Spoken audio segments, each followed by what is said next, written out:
Je vous propose ensuite de regarder ce deuxième exercice qui s'intéresse au modèle optique de l'œil. Alors, l'énoncé nous précise que pour que les images soient situées sur la rétine, le cristallin change de forme. C'est l'accommodation. L'. Le schéma suivant est le modèle de l'œil réduit.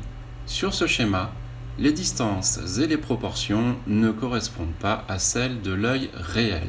La première question est reproduire et compléter le schéma pour trouver la position de l'objet AB donnant l'image A'B' sur l'écran. Donc dans cet exercice, il faut faire marche arrière par rapport à l'exercice précédent. On connaît la position de l'image A'B'. Au passage, une image, par définition, c'est net. Si on voit quelque chose de flou, ce n'est pas l'image, c'est uniquement quelque chose de flou. Alors, on prend le point B', le point image. On sait que le rayon qui arrive en B' et qui était passé par le centre optique, c'est un rayon qui n'est pas dévié. Donc, c'est un rayon comme celui-là.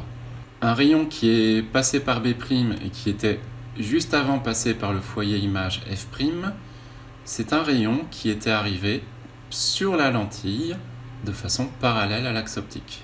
Et éventuellement le troisième rayon, le rayon parallèle à l'axe optique qui passe par le point B', c'est un rayon qui était passé par le foyer.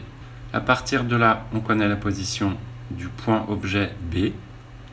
On connaît aussi la position du point objet A, ce qui permet d'avoir la position générale de notre objet AB, représenté comme ceci. Le voilà. Voilà, j'ai fait un zoom pour répondre à la question suivante, qui est, on rapproche l'objet d'une distance de 3 cm de la lentille, et il faut déterminer la position des nouveaux foyers objets, des nouveaux foyers images, pour que la nouvelle image se forme toujours sur l'écran. Donc, pour qu'il n'y ait pas grand-chose de changé en fait, sachant que l'écran modélise la rétine dans l'œil, et que pour avoir une vision nette, l'image doit forcément coïncider avec la position de la rétine réelle dans l'œil. Alors, je reproduis le facteur d'échelle qui est ici. L'objet AB était ici, donc ça fait 1 cm.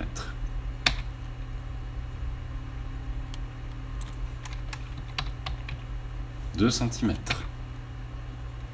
Voilà, 3 cm. Ça donne cette position-là. L'objet AB va donc être représenté comme ceci. Voilà, A est sur l'axe, B est au-dessus de l'axe. Comment doivent être les foyers? Alors, réfléchissons un petit peu. On a toujours les 3 rayons qui fonctionnent bien. Le premier, c'est un rayon qui passe par le centre optique. Et comme B' est l'image de B, ce rayon va être tracé comme ceci. Et le nouveau point B', il se trouve là.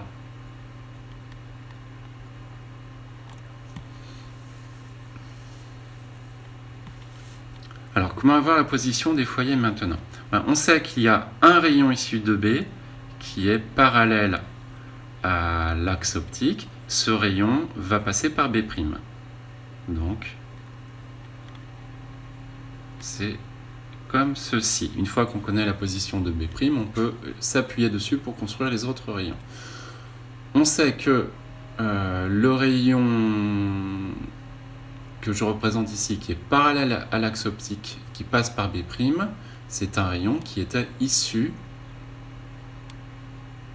du point B. Donc ça nous fait apparaître 2 points en particulier sur l'axe, celui-là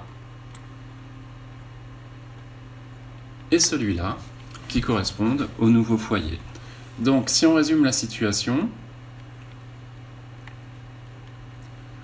on a déplacé l'objet de 3 cm, donc nouvelle position représentée en bleu.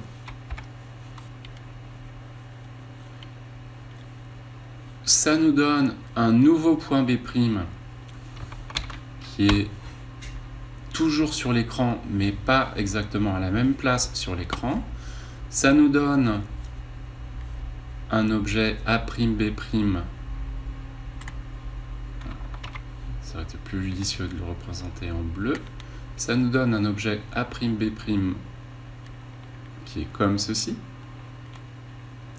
et un point A', le point image du A' du point objet A, représenté en bleu, qui se trouve ici.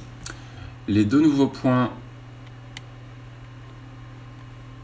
je prends la couleur rouge, c'est la position du foyer F, objet dans la deuxième situation, et ici c'est la position du foyer F' dans la deuxième situation, le foyer image. Voilà. La troisième question demande d'interpréter et de faire le lien avec le fonctionnement de l'œil, le fonctionnement optique de l'œil. Alors, les éléments importants à retenir sont les suivants. Dans l'œil, la distance entre la rétine et le cristallin est à peu près constante. Par contre, le cristallin peut se déformer. Et le cristallin, il est fait dans un matériau biologique transparent. Il joue le rôle d'une lentille convergente. D'ailleurs, il a la forme d'une lentille. Alors, comment doit faire l'œil pour assurer une vision nette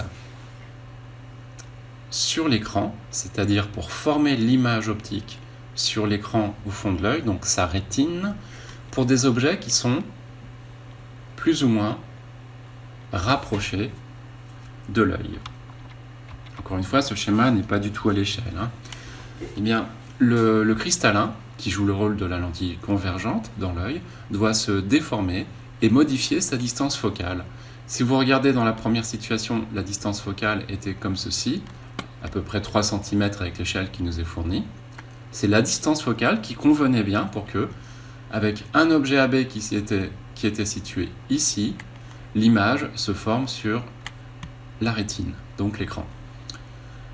Si l'objet est ailleurs, la distance focale est modifiée, le cristallin se déforme dans l'œil.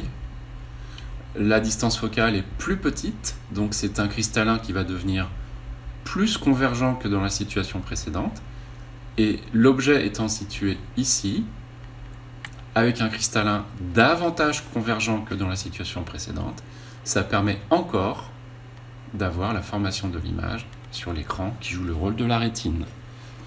Donc, pour un œil qui fonctionne normalement, pour une vision d'objets situés à l'infini et d'objets qui se rapprochent progressivement de l'œil, jusqu'à une distance de 1 mètre ou quelques dizaines de centimètres, le cristallin se déforme progressivement.